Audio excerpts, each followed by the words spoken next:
Ladies and gentlemen, thank you for standing by, and welcome to Leveraging a Single View of the Customer for Stellar Marketing webinar. During the presentation, all participants will be in a listen-only mode.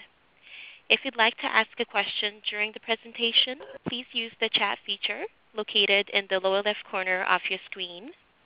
If you need to reach an operator at any time, please press *0. As a reminder, this webinar is being recorded Thursday, October 23rd, 2014. I'd like to turn the conference over to Jim Yoop with the Salesforce Marketing Cloud. Please go ahead. Thank you. Thank you very much. And I appreciate everybody taking their time out of your lunch hour, your morning hour, whatever time it is, or if you're watching it as a recording later, thanks for your time.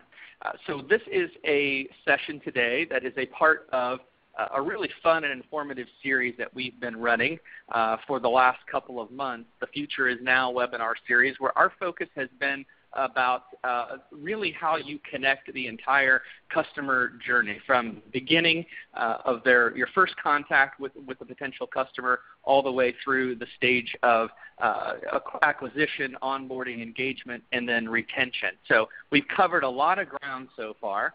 And as our introduction person here mentioned, today's focus is really where we're getting down to how do you leverage all of that customer data to create a single view of a customer to drive more and more relevance. So as a marketing geek, I've been looking forward to this session for a while, not only because I was moderating it, because it really gets into the secret sauce of how do you actually engage customers to build that profile of their everything about them to be able to be more relevant. And we've got some really fun, informative subject matter experts that we're going to feature today. So I think you're going to find today's session very useful with some great customer examples of how you can actually put this knowledge to work.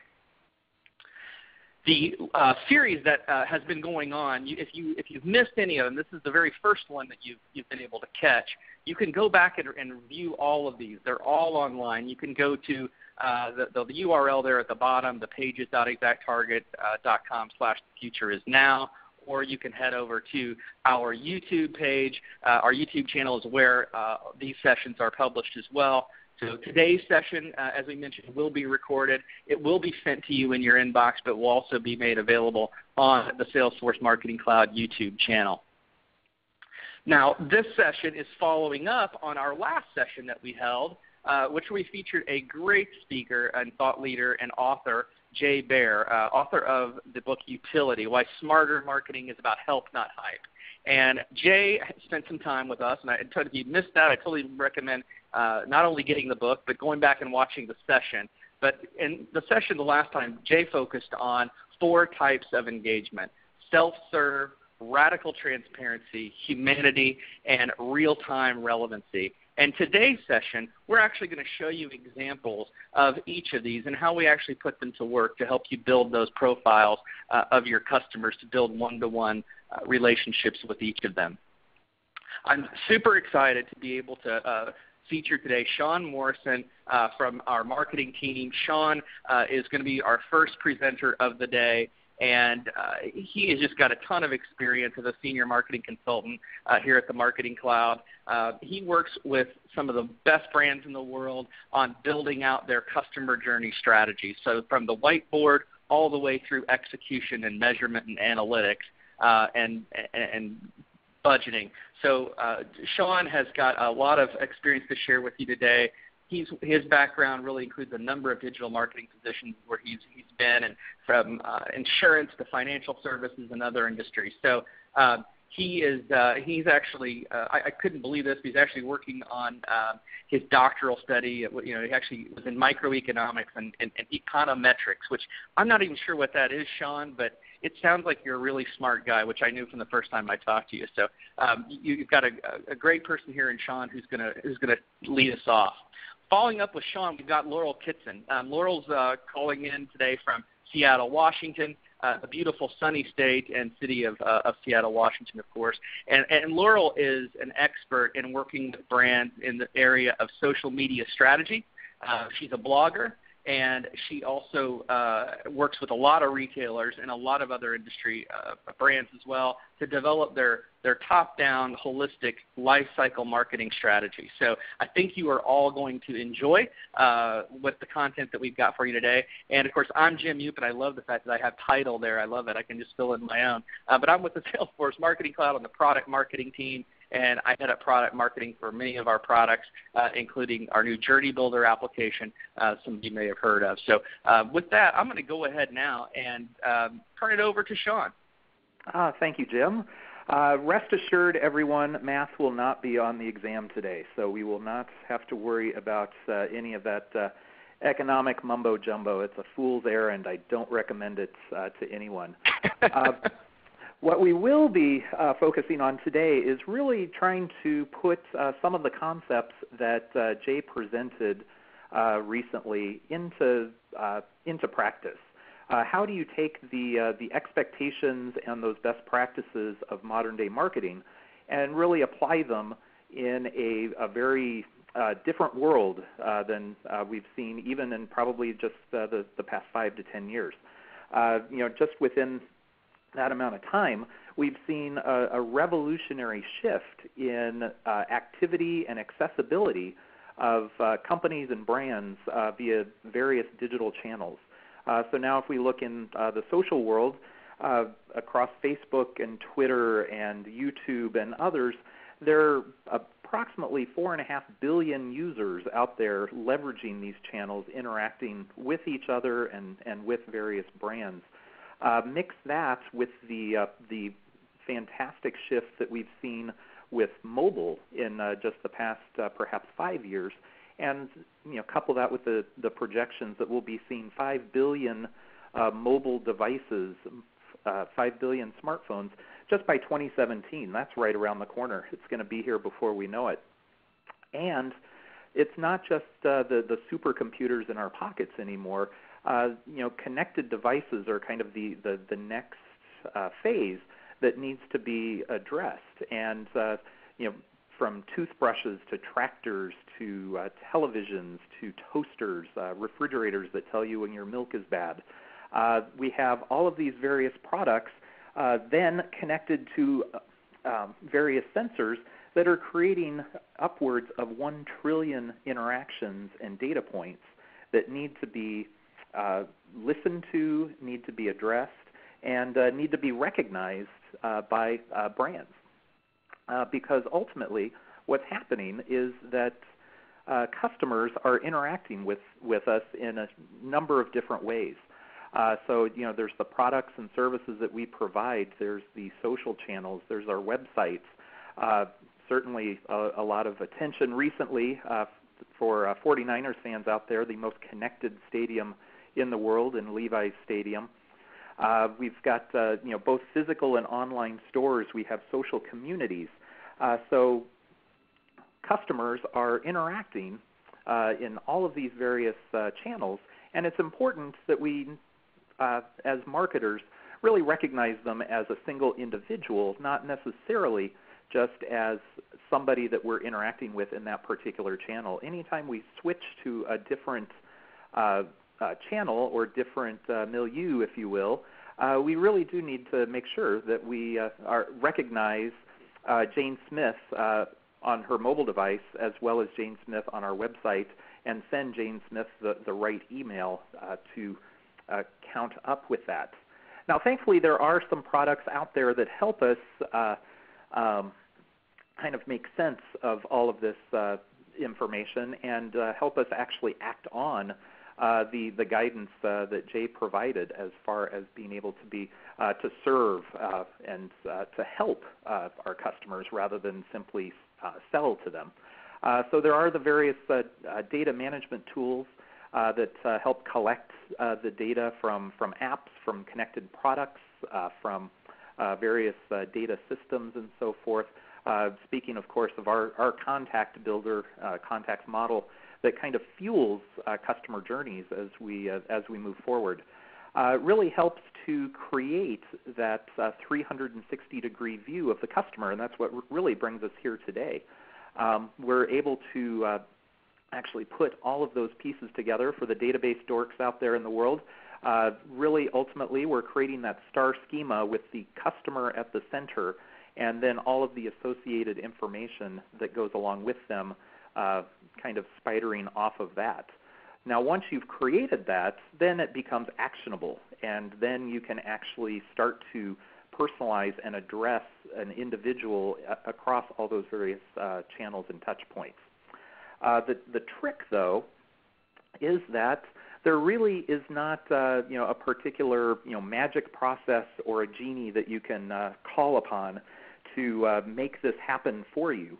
The important part for us as marketers is really to help put that information together, create those linkages, make sure that we can actually create that 360 view of the customer. So really, ultimately, that becomes the first step, because ultimately what we want to do is take kind of the hodgepodge of information that we have about all of our various customers and actually start to make sense of them and have something that we can actually act on. So really, before we can even leverage the data, and that's what Laurel will be presenting on here in just a few minutes, some fantastic case studies on how you can act and interact with your customers once you have this 360 view together. But the first step is really just putting that data together. And there are really kind of three key components of that. The first, and perhaps the most important, is choosing that identifier. So somehow you have to have an identifier, some way of recognizing an individual across all those various touch points. So obviously they are creating data in all sorts of different systems that you might have, whether it be in web analytics, in your e-commerce or point-of-sale systems, your websites, the social media channels that you are monitoring, and then, of course, any sort of analytics systems. And so really it comes down to figuring out how can you create the opportunity to recognize this single individual across all of those various channels. Well, first off, you have to keep privacy in consideration. The kind of the dirty underbelly, if you will, of having all of these systems out there working with all of the customers is that there's now a lot of data. And as Jay mentioned in his presentation, trust is one of the most critical components of a relationship between a customer and a brand. And so ultimately, they trust you with their information. They trust you to use it appropriately. And so you have to take that into consideration. So for instance, just looking at the results of a recent study as far as what types of information individuals are most likely to share online, you'll see that directory information on the far right is by far the most popular and the interesting, or the most likely to be shared. That includes name, address, telephones, and actually email address is included in there now.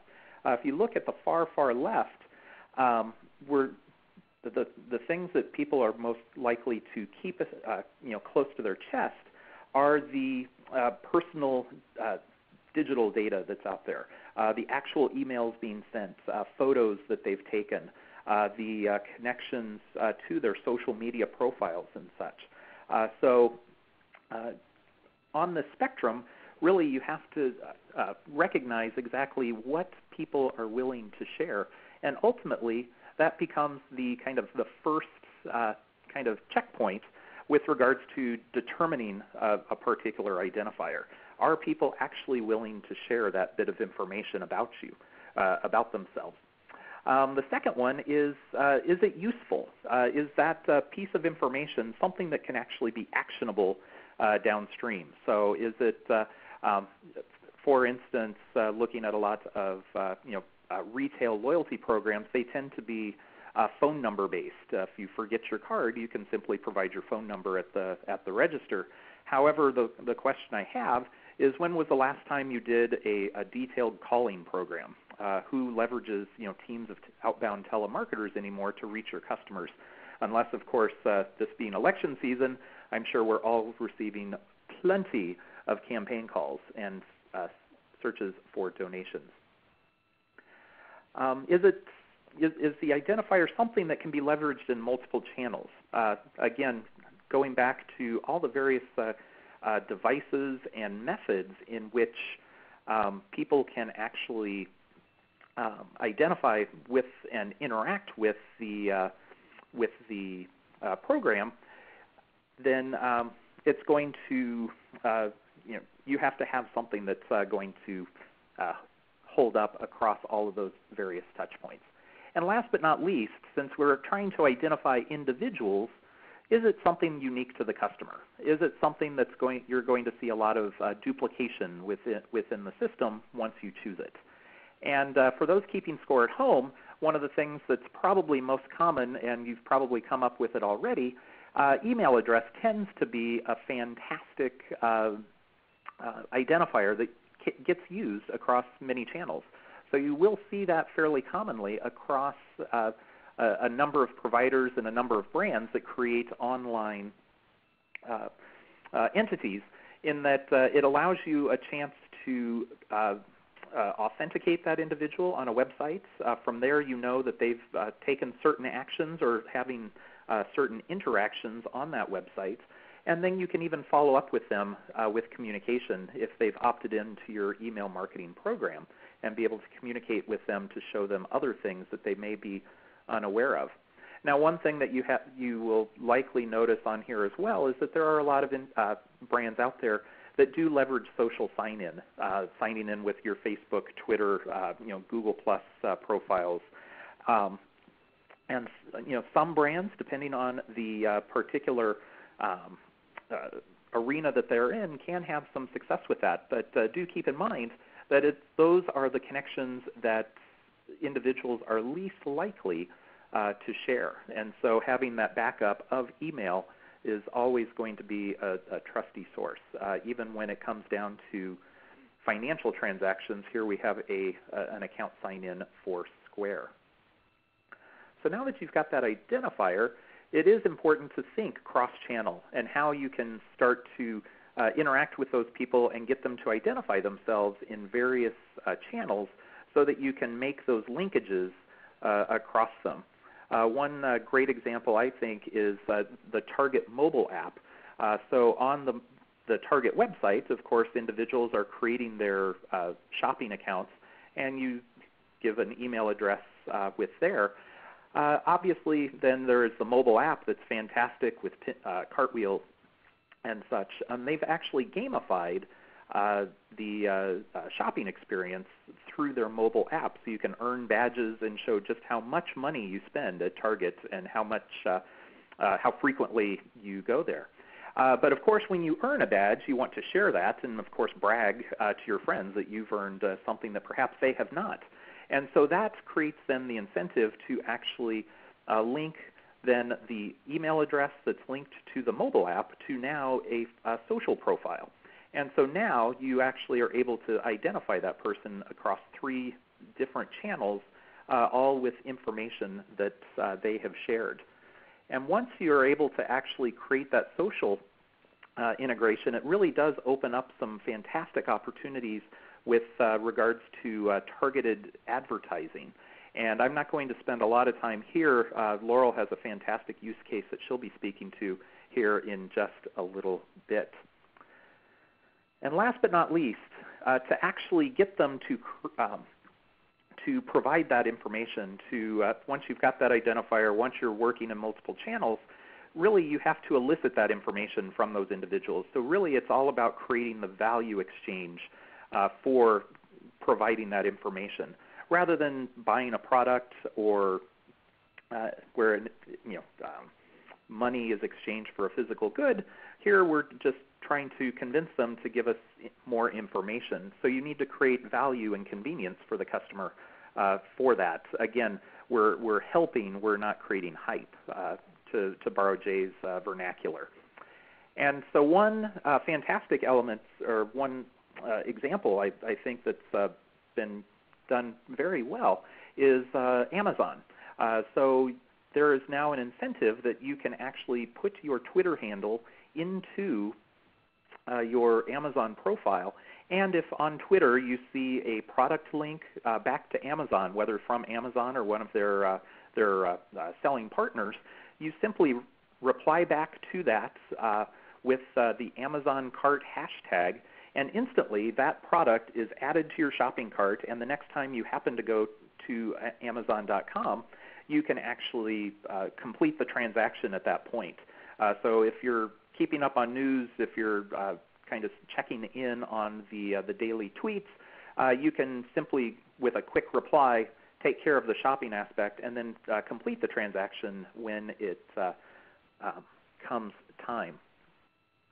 And of course, you don't necessarily want to forget the offline interactions as well. Here's a client, Home Depot, that has implemented e-receipts. So now not only can you take the POS data that's created, but there's a lot of value in having a digital receipt now to capture for customers to store that information. You don't have to track a lot of paper receipts and such.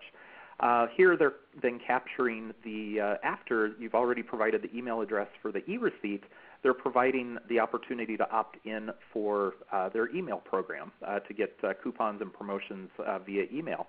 And so first off, fantastic that they're getting explicit opt-in, but second, it actually creates a second opportunity. If this person happened to not say no or happened to click no, then you can dynamically place content within the e-receipt that gets delivered, asking yet again to see if we can capture that marketing opt-in. So we can decide whether or not to display it based on their actions here. So again, it's creating that value, creating those opportunities to create that 360 view of the customer. Because ultimately, when we're confronted with large forms, ultimately that's going to diminish response. You'll notice here that we're never asking for more than just a bit or two of information at a time, really kind of engaging in progressive profiling. And hopefully what that leads to, and here's a screenshot of, say, a customer record within the Pardot system. Actually, this is the COO of Pardot here. But it will then ultimately have all of the richness of information that they've provided over the span of their interactions, the various social profiles, the email address, the company names, affiliations, and then as well, since we know all of these things about that individual, it helps us to actually then monitor what they do within our social channels and within attending webinars, visiting the websites, and that sort of thing. Very cool, Sean. Hey, just if you could step back to that example, that Home Depot example there. This is a transactional email, correct? The receipt here that you. That is correct, and I think one of the things that it sure looks nice. This doesn't look like your typical transactional email. No, it's. I think it's one of those lost opportunities in a lot of programs, in that transactional emails specifically tend to have outstanding engagement, open rates, and absolutely. And one of the neglected capabilities within transactional messaging is the placement of promotional content. So you are able to provide even the meat of the email has to be transactional in nature, but typical guidance is about 20 to 25% of the real estate can be used for promotional means. So you see here we not only have the search for the marketing opt-in, but then there's also the chance to win sweepstakes right below it. So definitely taking advantage of this. Very cool. Great example. And the other thing that I definitely want to bring to everyone's attention is that at all of these touch points, we're looking for the customer to actually provide the information for us. We just got a question here, actually, from Destiny here about that, actually asking, What about data providers that can augment our data, that we can pay a service to get more information about people, where we can match names, email addresses, etc., to get a more complete picture? What are your thoughts on that? Are we recommending that? What are your thoughts there? Well, first off, I think Destiny, your check is in the mail, because that's a perfect segue into exactly where I was heading here. I tend to not recommend going to those third-party providers. The number one reason being is that the information can be iffy at best. So I definitely recommend at all times trying to elicit that information directly from your customers rather than trying to guess or trying to kind of append data to those records. And the reason being, and I think a lot of people may have seen this, it's an effort by a provider not too long ago, but it's aboutthedata.com. And in the guise of the radical transparency that Jay Baer mentioned last time, this is an opportunity for you to actually see what one of these vendors happens to think it knows about you. So you're able to log in here with your email address and actually see the data that has been captured about you, about household preferences, about whether you own or rent your home, about the types of credit cards that you might have or frequent flyer programs that you might be a part of. And so what I would always encourage people to do if they are thinking about working with one of these programs is go check out the data on yourself and see how accurate it is. And I can almost guarantee that it's not going to be very accurate. There will be some information out there that can be. However, for the most part, it's not going to be very accurate, and the last thing you want to do is make business decisions on inaccurate information. So I think you're always going to be better served capturing the data and getting the explicit information from your customers rather than just buying the information elsewhere. It's going to be more trustworthy, and likewise, then perhaps your customers won't necessarily be surprised by you leveraging information that they know they hadn't shared with you. And so with that, kind of pieces the puzzle together as to how you create that 360 view of a customer. And now Laurel is going to take it from here and share some fantastic case studies about how you actually make use of that information. Thanks, Sean. That was great. That was really helpful. In this next section, we're actually going to go into 3 use cases that tie together the information we just talked about with Sean and tie together data with that customer experience. So the first thing we'll talk about is a freshly released case study from the Salesforce Marketing Cloud and Facebook. The Coordinating Channels case study shows the value of reaching across silos to execute marketing campaigns. To frame up what happened in the study, the question was asked, what would happen if you coordinated your marketing across channels? Would customers reached by both email and Facebook ads be more likely to convert as opposed to customers just reached by email alone? So we partnered with an online retailer to find out. So here's how it worked. They started with a test group of 925,000 email subscribers. That group of subscribers was matched at a rate of 61% to Facebook users through a Facebook custom audience. And this was all done through a privacy-friendly process that anonymously matches email addresses to Facebook users. So once they were matched, and that matched audience was at 565,000 subscribers, they were targeted over a 2-week time period with emails and Facebook ads as part of a campaign. And then finally, in this third step on the screen, the transactions that occurred as part of this campaign were tracked using offline conversion measurement from Facebook. So here's what happened. 18% of subscribers only opened emails. 27% of subscribers only saw ads on Facebook. And 16% of subscribers both opened emails and were exposed to Facebook ads. And using this methodology, actually, the campaign reach was extended by about 77%.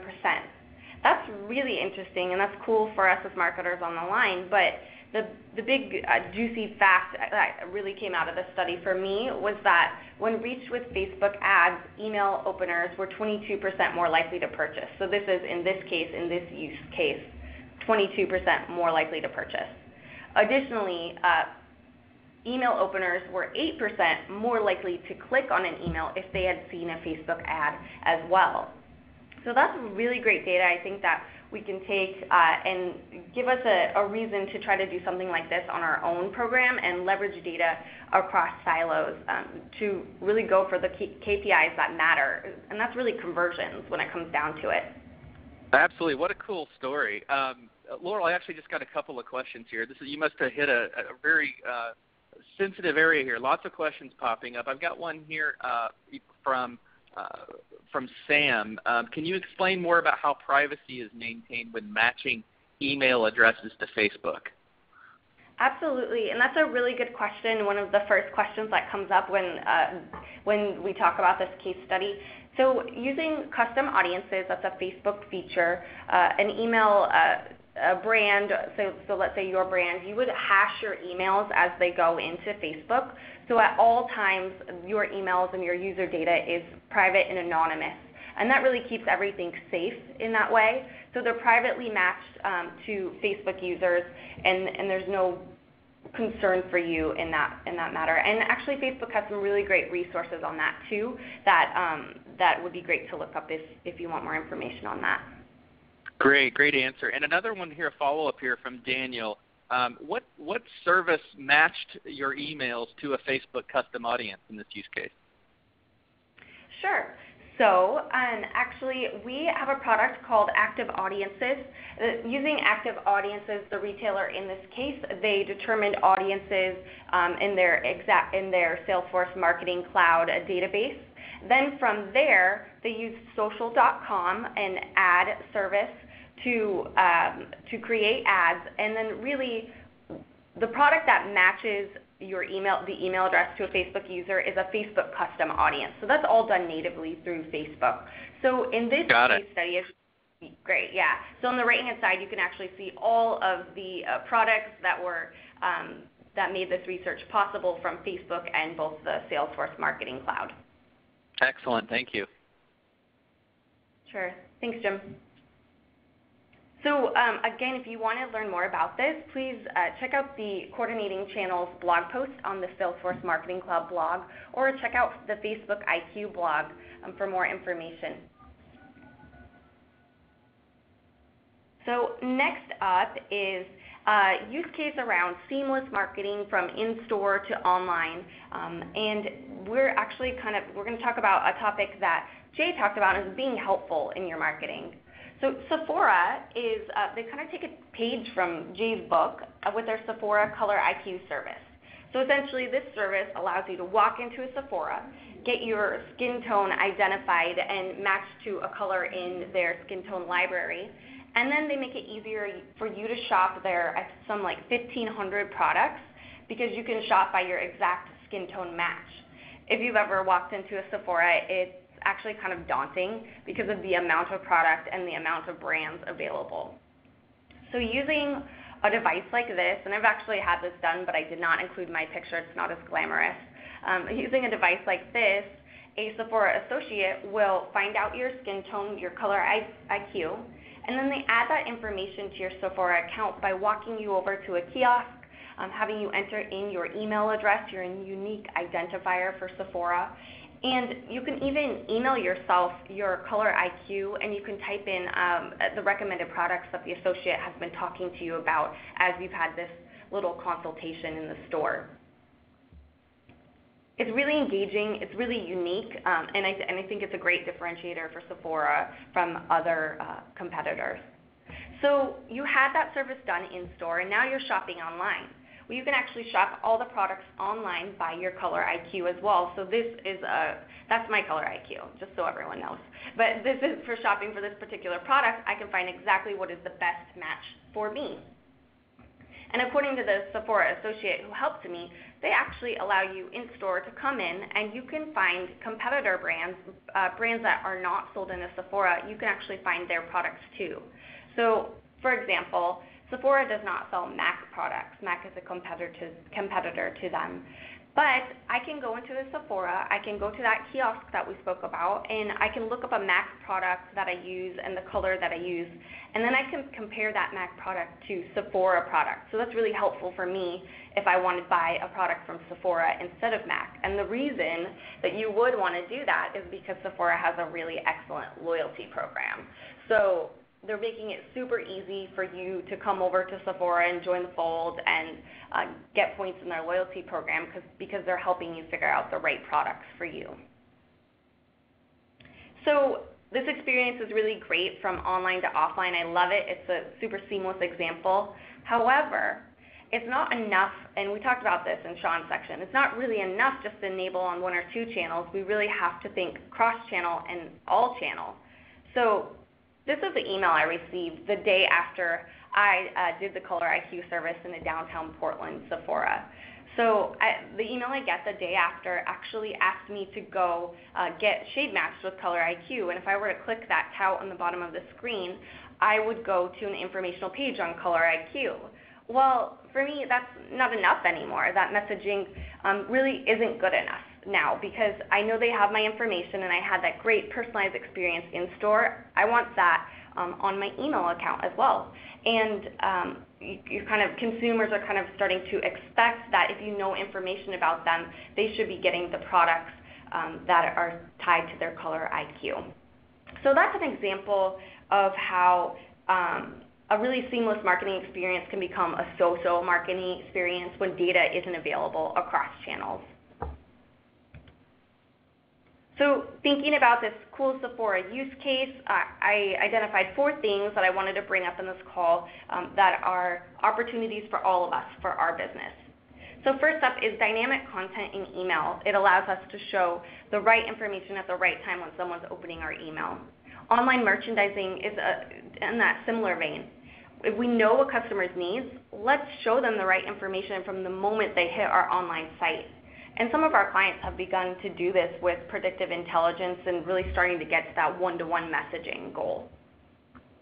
The third bullet here, in-store clienteling, is a really neat concept. So the concept where Sean could go into a store, an associate could greet Sean, let's say they are holding a tablet, they'll look up Sean's profile, his preferences, his past purchases, and then they'll make the best recommendation for Sean at the time. So that's a really neat idea that's kind of coming from this, and that we're starting to see retailers adopt. And this fourth opportunity is one of my favorites from the Sephora use case, and it's this idea of product matching and enabling our shoppers and our customers to get information about the product that they're using regardless of if we were the ones who sold it to them. So can we think, and I challenge us all as marketers to think about opportunities where we can provide a shopper with information, regardless if we sold it to them, and provide them information about what they're currently using. So when I think of this, I think of if I were to go buy running shoes, that I would love to know the equivalent of the ASIC shoe that I've been wearing for a long time and I like in the Brooks running line, because I'm kind of intrigued by Brooks marketing and I like what they're all about and the whole runner mentality. So I want to try a Brooks shoe, but I want to find the equivalent from another brand that I use. So that's one example for me, and I'm sure we all can think of examples that apply to us. So next up is some B2B examples. I know we have some B2B marketers on the line today, so we'll just jump right into that. So first up is Simply Measured. They are a social analytics company out of Seattle, and they give away free reports, free analytics reports to anyone. And instead of charging, they just ask that you have us do something on social media. So for example, for the free Twitter follower report, you simply need to follow Simply Measured on Twitter. So what will happen now Simply Measured knows your business Twitter account, and they've also got you as a follower on Twitter. And imagine this. Let's say you download this report, and then you log into Twitter, and can you imagine seeing a sponsored tweet that says, the 3 biggest action items to take from our Twitter follower report? I would love that. If I had just got this report for my business, I would absolutely love them messaging me at the right time to help me get more value out of it. So we're going to mention Pardot again from the Salesforce Sales Cloud. So here's an example of what Pardot does. If you go to Pardot for their white papers, they have an awesome collection of white papers. And you go in and you decide you want to download the Social Media Guide to Best Practices. Well, you're asked to fill out this form on the left-hand side. So you fill out the form, you read the white paper, and you decide you want to download another white paper because the first one was so great. So now you're downloading the Content Creation Guide. And in this case, they're asking you to enter your unique identifier, your email address, and then they're only asking you to answer one more question this time. So Pardot's not only respecting the time that you took the first time to fill out all that information, but they're also using progressive profiling elements during their lead nurturing stages. It's a real nice example from Pardot, and really what they do best. And so here's another example for Pardot. This is the confirmation email from request to download an ebook. So now I can download the ebook. I'm getting more information on Pardot and what exactly this business is. Maybe I landed on the site just for the ebook, and so being educated in this email. And then at the bottom we see the tout for their upcoming webinar. So they're not giving me a dead-end email. They're giving me an opportunity to engage with them further with the upcoming webinar. And I really love this example from them. I really think it's best in class. So as you know, I was in this B2B section. I was perusing different B2B sites. I was looking at webinars and ebooks and white papers, and I was downloading some and interacting with these sites. A lot of the sites were socially enabled in that they had tweet this or share this on Facebook buttons, and I didn't really think anything of it. I have no reason to. That's very normal. But I got an email from Twitter about 20 minutes into browsing on these different B2B sites, and it had a subject line that kind of stopped me in my tracks. And the subject line was webinars. So Twitter knew that I was browsing on sites that were talking about webinars, and Twitter knew that a couple accounts that I follow had tweeted about webinars about 3 days ago. So I kind of want to know, what do marketers on the call think? Do you think this is creepy, or do you think this is cool that they anticipated this information about me right when I was searching for webinars? So we actually have a poll that you can participate in here, and I know Sean has some thoughts about this. So Sean, what do you think? I think this approach has fantastic potential, but you definitely do have to be careful with it. And I kind of lean on a past case study of my own, N of 1 experience, where I'd received an email from a professional services organization. We'll keep names out of this. And they had been wanting me to subscribe to their services pretty aggressively at one point. So the email promoted a particular some research that they had just done. I clicked through to the email from the email to their website, and lo and behold, within about 2 minutes of that, my phone rang. Thankfully, with caller ID, I could see that it was the phone number of the individual I'd been hiding from for about a month and a half at that point. But I think that in and of itself was not necessarily a bad thing. What I think where it kind of crossed the creepy stage for me was that the voicemail that was left for me by this rep, I was correct in identifying the number, was alluded to the fact, and I'm paraphrasing, but he mentioned that he noticed I was wandering the website and just wanted to answer any questions that I might have. So, there is even though we can be tracked, and we all know that we are being tracked in all these various different ways, sometimes ignorance is bliss. And so I don't necessarily, I know you're keeping track, but I don't necessarily want to explicitly know that I'm being stalked. So Yeah, stalking is definitely creepy, for sure.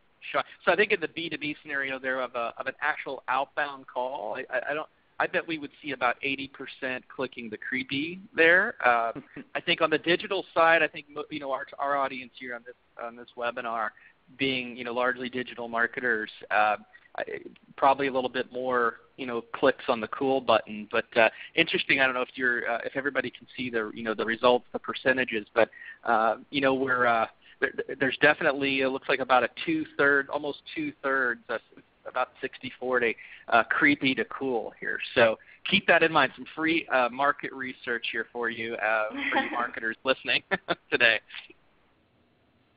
Great example, though, Laurel. Appreciate you sharing that. Yeah, great. Thanks.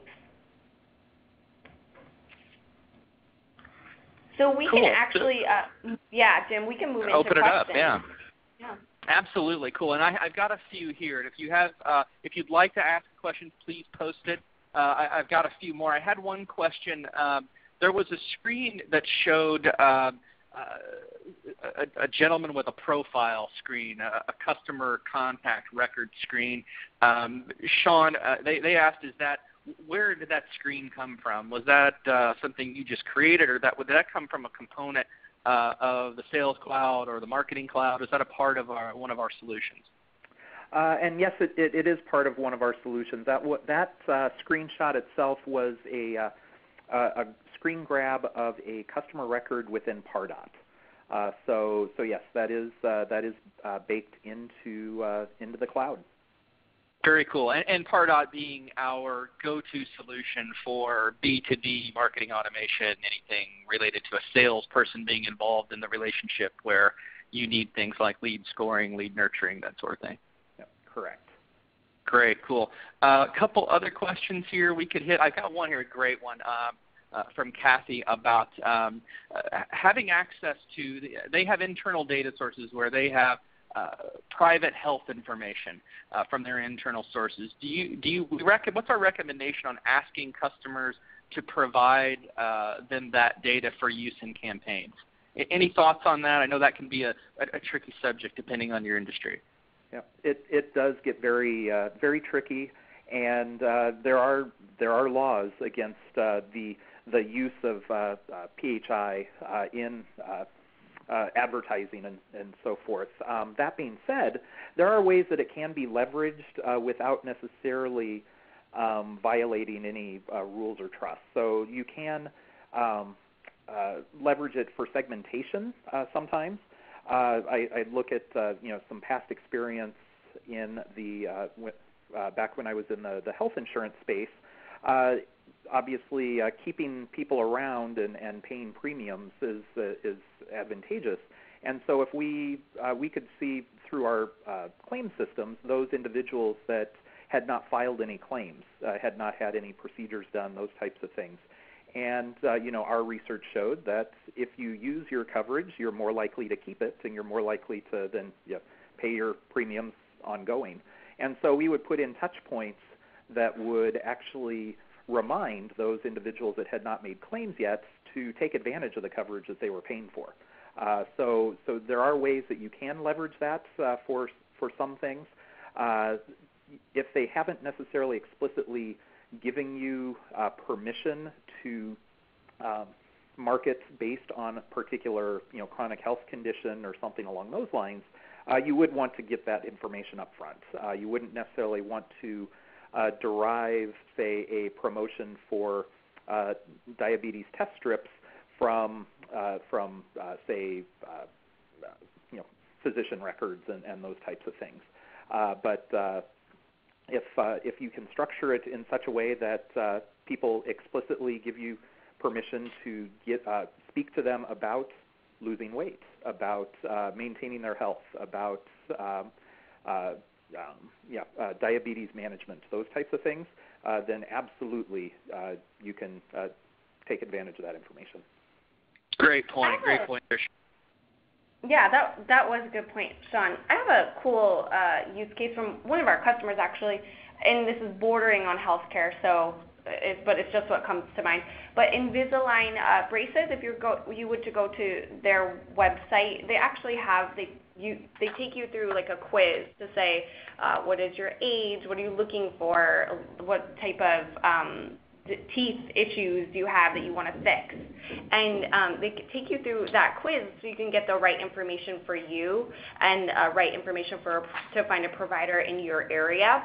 But it's a really neat way to collect information. And I know that isn't traditional healthcare, but it's a cool use case to maybe think about for your business. Very cool example. Another question here that came up, probably direct to Sean, because I think it was in your part of the deck. It was you showed an app from Target. Do you see what is the trend in terms of seeing what role are mobile apps playing in the overall marketing mix?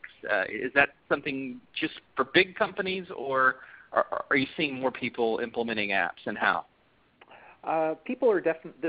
I would say that apps aren't going away anytime soon. I mean, the smartphone market and the tablet market and so forth is almost built around the app development ecosystem that they have, and encouraging people to make their product, their hardware more useful. And so I think that comes into play, especially in the app world, in that you can unlock functionality and unlock power by using the computer in your pocket or computer in your purse to do additional things for you. I think that speaks as well to Jay's point about again being helpful in your marketing efforts and not simply hyping things up. And it is for all players. There are a number of tools now. Actually, Salesforce has several that allow for rapid application development and deployment. And as well, it's just becoming a more common skill set amongst developers to put those in place. So the price and the barrier of entry has become very low to create those apps. Cool, great. Yeah, thanks for the answer there. And I think we've probably got time for maybe one or two more. This one probably direct to Laurel. The question here from Daniel: what was the conversion tracking that Facebook had for the email plus Facebook example? That's called offline conversion measurement. It's maybe Facebook product isn't the right way to call it, but that's what I would look up for that one. And we can probably figure out a way to sync up too after the call to get more information too on how we did this use case with Daniel. Sure, great question. And that's and Daniel, if you're out there, one of the advantages of the Marketing Cloud is being able to leverage any data mapped to the contact model for conversion. So being able to track a goal, whether it's it doesn't have to be a click, online. Any data that can be mapped to the contact, as Sean showed, through the contact builder application, could be used as a goal for tracking conversion. So good question. All right, we'll give a second here for any others. I don't see any more coming in. I think we're getting them. I'll go ahead and wrap here just a few minutes early. Appreciate everyone taking the time here. Our next session gets really, really cool if you're a marketing geek. We're going to take the next step further. Once you've built out a customer profile and you've got a rich set of data about your customer, now you can become even more and more predictive. You can personalize the customer experience even more. You can leverage the customer experience to retain and engage your customers. So we've got a couple of different sessions coming up on our Inspirations web series on the 11th, the cost of a customer, 5 ways to personalize your customer experience, and on the 20th, leveraging the customer experience to retain and re-engage customers. Register online at the Future Is Now page. So hope to have you back. And again, this session will be recorded. So thank you very much, Laurel and Sean. Appreciate you taking time out of your week with our customers and sharing this with the broader audience. Very helpful. Thank you. Thank you. And ladies and gentlemen, that does conclude the webinar for today. We thank you once again for your participation and ask that you please disconnect your lines.